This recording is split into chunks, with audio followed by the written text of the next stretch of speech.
Hey guys, want to make a quick video about updating your software. If you need to upgrade your iOS to the new 18.1, this is how you get there. It's quite simple. There's a lot of new iPhone users, so I just want to make this video. All right, so what we're going to want to do is we're going to want to go to settings. You're going to go ahead, click settings. Then we're going to scroll down to general. Once we get to general, you'll see software update. Go ahead, click that. And it says that we need to upgrade to the 18.1. So I'm gonna go ahead and push update now. I'm gonna put in my password and everything should get going. As you can see, it says update requested and it's just taking a little time. All right, it's downloading now. As you can see, we have a few minutes.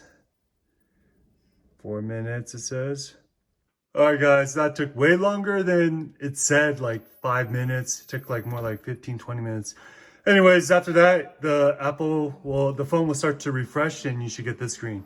All right, so after your phone refreshes, now it should be the updated version. I'm gonna go ahead and confirm and show you guys. So we're gonna go to general again. We're gonna go to about, and we shall see that it's now 18.1, the iOS version that we just updated to. All right, guys, that's pretty much it. Pretty simple video, but if you're new to iPhone, then this video is for you. How to update your software. Thanks for watching. Bye-bye.